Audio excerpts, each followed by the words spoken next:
Hello everyone, welcome back to our channel. तो आज यहाँ पे हम डिस्कस करने वाले हैं ऑपरेटिंग लेवरेज के बारे में। तो बेसिकली ऑपरेटिंग लेवरेज है क्या यहाँ पे कि ये एक रिलेशनशिप बताती है कि हमारे फिक्स्ड ऑपरेटिंग कॉस्ट, ठीक है। फिक्स्ड ऑपरेटिंग कॉस्ट मींस कि जैसे हमने फैक्ट्री का रेंट देना है, सैलरीज देनी है, जो फिक्स्ड खर्चे होते हैं किसी भी बिजनेस के, उसका रिलेशनशिप क्या है हमारे ऑपरेटिंग प्रॉफिट के साथ। विच मीन्स कि जो हमारा ऑपरेशनल वर्क से प्रॉफिट आ रहा है, that is EBIT, which means earning before interest and tax जो है, उसका हमारे जो फिक्स्ड ऑपरेटिंग कॉस्ट जो आ रही है उससे क्या कनेक्शन है। विच मीन्स ये ऑपरेटिंग लेवरेज क्या बताती है, जहां पे भी फिक्स्ड कॉस्ट होगी वहां पे जो है ऑपरेटिंग लेवरेज जो वो है होगा।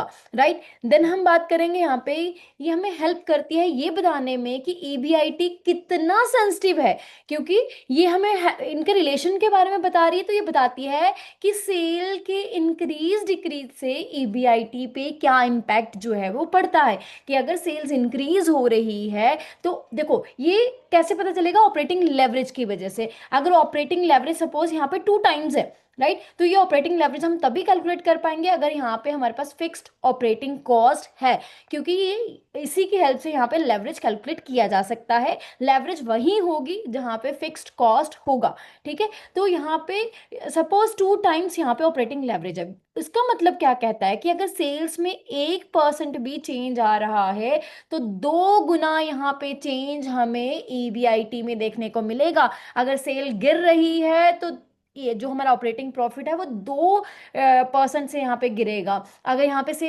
1% से इंक्रीज हो रही है तो 2% से ईबीआईटी हमारा इंक्रीज होगा। देन हम बात करेंगे की आइडिया क्या है इसके पीछे, कि हायर द फिक्स्ड कॉस्ट, जैसे हमने बात करी ना, ऑपरेटिंग कॉस्ट जो है, फिक्स्ड ऑपरेटिंग कॉस्ट जो है होगी तो लेवरेज होगा। तो जितना फिक्स्ड कॉस्ट यहाँ पे होगा बिजनेस में, उतना ही हायर ऑपरेटिंग लेवरेज जो है वो उस बिजनेस का होगा। अब हम बात करेंगे यहाँ पे इसी कॉन्सेप्ट को, जो अभी हमने बात करी कि जितना हाई फिक्स कॉस्ट है उतना ही हाई ऑपरेटिंग लेवरेज होगा।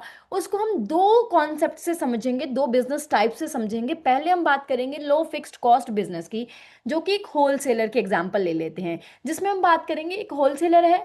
अब वो लो रेंट देता है, फ्यू स्टाफ होएगा उसके पास, क्योंकि वो होलसेल का काम करता है। लिमिटेड ओवरहेड्स है, मतलब लिमिटेड उसके खर्चे हैं, और वो लो मार्जिन पे ही गुड्स को सेल करता है।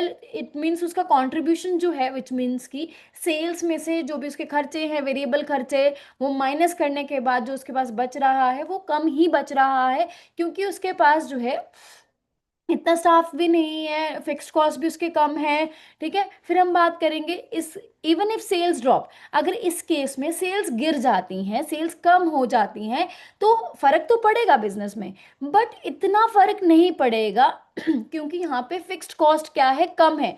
ठीक है, वेरिएबल कॉस्ट जो होती है, जैसे कि हम बात कर लेते हैं सेल्स माइनस वेरिएबल कॉस्ट करके हमारे पास कॉन्ट्रीब्यूशन आता है, जहाँ पे जो बात करी जा रही है। ठीक है, कॉन्ट्रीब्यूशन में से जब हम फिक्स्ड कॉस्ट माइनस करते हैं तब हमारे पास आता है earning before interest and tax. ठीक है, तो देखो फिक्स कॉस्ट का क्या है, ये फिक्स ही रहेगा, चाहे हम प्रोडक्शन कर रहे हैं नहीं कर रहे हैं, सेल कर रहे हैं नहीं कर रहे हैं, फैक्ट्री का रेंट देना तो देना ही देना है। बट वेरिएबल कॉस्ट का क्या है, सेल्स इंक्रीज होगी तो रॉ मटेरियल भी हमें ज्यादा चाहिए होगा। ठीक है, तो वो सारे वो खर्चे भी बढ़ेंगे, सेल्स कम हो जाएगी, रॉ मटेरियल कम हो जाएगा, प्रोडक्शन हम कम करेंगे तो ये खर्चे भी कम हो जाएंगे, बट फिक्स कॉस्ट वहीं के वहीं रहेंगे। तो यहाँ पे क्या बोला जा रहा है कि मिनिमल फिक्स्ड कॉस्ट है इसमें, इस बिजनेस में, तो सेल अगर गिर भी जाती है तो ज्यादा फर्क नहीं पड़ेगा। ठीक है, बट वहीं अगर हम एक कंपैरिजन करें हाई फिक्स्ड कॉस्ट बिजनेस के साथ, जैसे कि एक हॉस्पिटल है, अब उसमें बिल्डिंग का रेंट पे करना है, इक्विपमेंट्स का रेंट पे करना है, डॉक्टर की सैलरी देनी है, सारी चीज़ें फिक्स्ड है कि देनी ही पड़ेंगी, चाहे पेशेंट आ रहा है नहीं आ रहा है, देनी ही पड़ेंगी। बट इनका कंट्रीब्यूशन भी हाई होता है पर पेशेंट, ये ज़्यादा ही चार्ज करते हैं। ठीक है, but if patient inflow drop, अगर पेशेंट आना कम हो जाए तो यह प्रॉफिट जो है वो रैपिडली फॉल कर जाएगा। क्यों? क्योंकि फिक्स्ड कॉस्ट ज्यादा है, बिल्डिंग का रेंट देना ही देना है, इक्विपमेंट का रेंट देना ही देना है, सैलरीज डॉक्टर को देनी ही पड़ेगी, हाई ऑपरेटिंग लेवरेज है, वहाँ पे सेंसिटिविटी भी ज्यादा होगी, ज्यादा लॉस हमें देखने को मिलेगा। प्रॉफिट भी ऑब्वियसली ज्यादा देखने को मिलेगा ही मिलेगा, बट अगर वो ड्रॉप होता है तो उतना ही ज्यादा चेंज हमें प्रॉफिट में भी देखने को मिलेगा। अब हम बात करेंगे यहाँ पे डेफिनेशन क्या कहती है ऑपरेटिंग लेवरेज की, कि the operating leverages extend to which fixed operating cost are use in business. ये क्या बताता है कि हम फिक्स्ड कॉस्ट को कैसे यूज कर रहे हैं अपने बिजनेस में, ठीक है, जो हमें बताएगा कि हमने बात करी ना लेवरेज उसी के अकॉर्डिंग होता है फिक्स्ड कॉस्ट के अकॉर्डिंग। अभी हमने बात करी ज्यादा फिक्स्ड कॉस्ट है, लेवरेज ज्यादा रहेगी, तो ये हमें बताएगा कि उससे क्या इम्पैक्ट जो है वो हमारे ईबीआईटी पे पड़ने वाला है सेल्स के चेंज होने पे। जैसे हमने शुरू में बात करी, अगर ऑपरेटिंग लेवरेज यहाँ पे 2 है तो सेल्स में 1% चेंज आने में 2% चेंज हमें अर्निंग जो बिफोर इंटरेस्ट एंड टैक्स में देखने को मिलेगा। जितना ये हाई हो जाएगा, जितनी फिक्स कॉस्ट ज्यादा होगी उतना ये हाई हो जाएगा, वो 3 टाइम्स हो जाएगा, 4 टाइम्स हो जाएगा, ठीक है। फिर हम बात करेंगे यहाँ पे इसके फॉर्मूलाज की। तो पहले हम जो है परसेंटेज फॉर्मूला की बात करेंगे, जैसे हम बात करें इसकी सेल्स और ईबीआईटी के इम्पैक्ट की, तो वही फॉर्मूला यहाँ पे change in sales, percentage change in sale, percentage change पहले हम लिखेंगे यहाँ पे percentage change in EBIT divide by percentage change in sales, which means यहाँ पे हम बात कर रहे हैं कि सेल्स से चेंज होने में, सेल्स में चेंज आने में इबिट पे क्या चेंज जो है वो हमें देखने को मिल रहा है, वो हमारा ऑपरेटिंग लेवरेज यहाँ पे कैलकुलेट करना है। तो इस फॉर्मूला से भी हम कैलकुलेट कर सकते हैं, ठीक है। तो हम बोल सकते हैं दिस वर्जन हेल्प करता है हमें ये बताने में कि सेंसिटिविटी क्या है ऑपरेटिंग इनकम में, ठीक है। फिर हम बात करेंगे दूसरे फॉर्मूला की जो हमें बताता है कॉन्ट्रीब्यूशन इबिट के बारे में। तो कंट्रीब्यूशन डिवाइड बाय ईबीआईटी इसका फॉर्मूला रहता है, जैसे हमने अभी बात करी थी सेल्स माइनस वेरिएबल कॉस्ट जो है हमारे पास कंट्रीब्यूशन होता है, उसमें से जब हम फिक्स्ड कॉस्ट माइनस कर देते हैं तो ईबीआईटी जो है वो हमारे पास आ जाता है।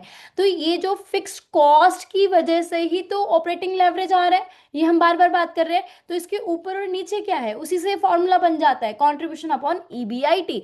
अब यहाँ पे ये चीजें रखे, कंट्रीब्यूशन क्या होता है sales minus variable cost, EBIT क्या होता है कंट्रीब्यूशन माइनस फिक्स्ड कॉस्ट, जो अभी हमने बात करी। Dual is only relevant if EBIT अगर ज्यादा होगा तभी यहाँ पे हम जो है ड्यूअल कैलकुलेट कर पाएंगे, ठीक है। अब हम बात कर लेते हैं कि ड्यूअल हमें बताता क्या है। अगर तो ड्यूअल 1 है विच मीन्स यहाँ पे कोई फिक्स कॉस्ट नहीं है, सिंपल सी बात है, हमने बात करी थी इससे इम्पैक्ट होता है ड्यूअल। फिक्स कॉस्ट होगी तो ये 1 से ज्यादा होगा, अदरवाइज ये 1 रहेगा, ठीक है। 1 से ज्यादा है मतलब यहाँ पे फिक्स कॉस्ट है और इबिट में ज्यादा चेंज हमें देखने को मिल रहा है सेल्स के कंपैरिजन। फिर हम बात करेंगे हायर ड्यूअल होगा तो बिजनेस में रिस्क रहेगा, जैसे हमने हॉस्पिटल के केस में देखा, ठीक है। फिर हम बात करेंगे एक एग्जाम्पल की जिसमें ए एंड बी कंपनी जो है बोथ हैव सेल्स 1 लाख की है, ठीक है, और बाकी कॉस्ट उनकी डिफरेंट दे रखी है। 1 लाख की सेल्स है, उसमें से वेरिएबल कॉस्ट है 70,000 की, तो कंट्रीब्यूशन क्या हो जाएगा यहाँ पे 30,000। कैसे, हमने बात करी थी सेल्स माइनस वेरिएबल कॉस्ट, तो सेल्स में से वेरिएबल कॉस्ट माइनस कर देंगे तो 30,000 यहाँ पे कंट्रीब्यूशन आ गया, उसमें से फिक्स कॉस्ट माइनस कर दी जाएगी तो ईबीआईटी आ जाता है, तो जो बन गया हमारे पास 20,000 का।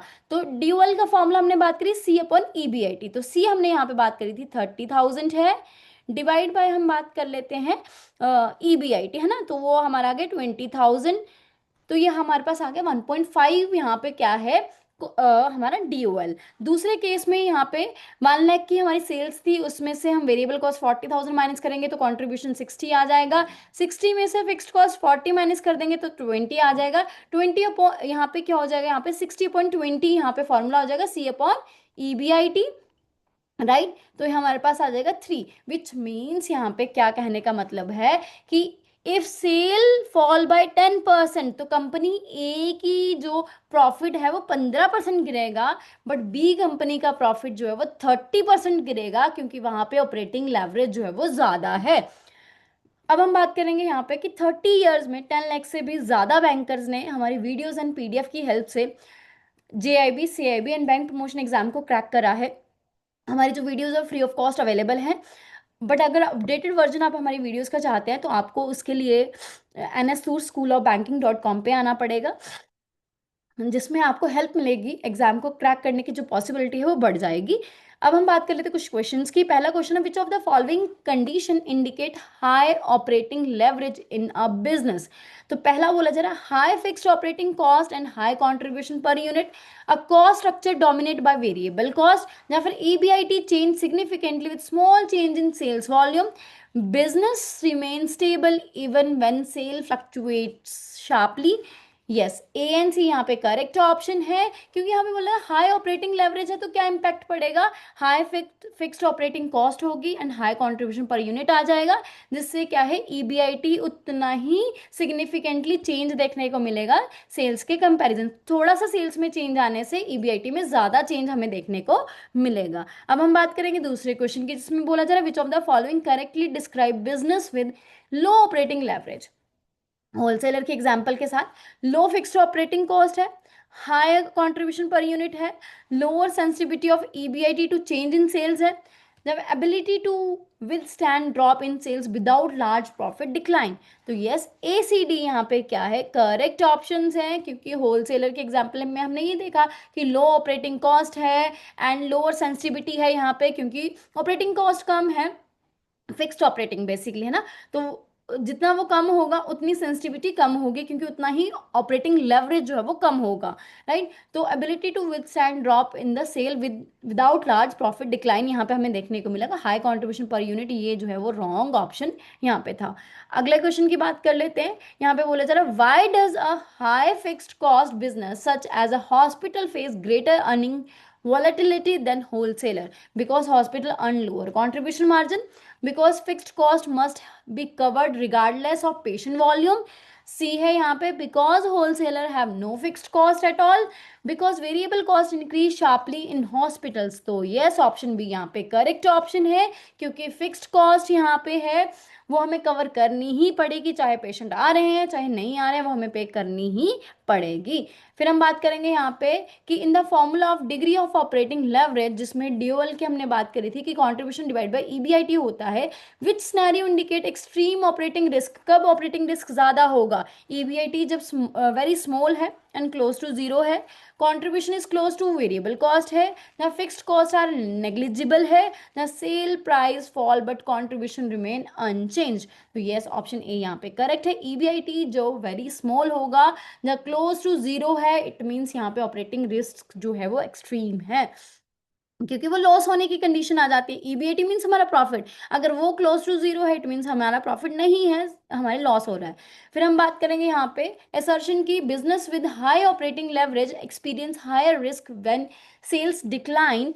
रीजन है high fixed operating cost cause EBIT to fall more rapidly than sales when volume reduces. तो ऑप्शन है हमारे पास both A and R correct है, R is A correct explanation of A, both A and R correct but R is not correct explanation of A is true but R is false, A is false but R is true. तो yes, option A यहाँ पे correct है, that is both are correct, कि business with high operating leverage जो experience करते हैं high risk को भी अगर सेल डिक्लाइन कर जाती है, हाई फिक्स्ड ऑपरेटिंग कॉस्ट जो है कॉज करते हैं EBIT to fall more rapidly, क्योंकि हमने बात करी 2 टाइम्स है, तो 2%, जैसे सेल्स में 1% चेंज आया है तो ऑपरेटिंग लेवरेज 2 होगा तो 2% चेंज हमें देखने को मिलेगा, अगर 3 होगा तो 3% चेंज जो है वो हमें ईबीआईटी में देखने को मिल जाएगा, ठीक है। उतना ही यहाँ पे रिड्यूस हमें देखने को मिलेगा ईबीआईटी अगर सेल में 1% भी डिक्रीज आता है।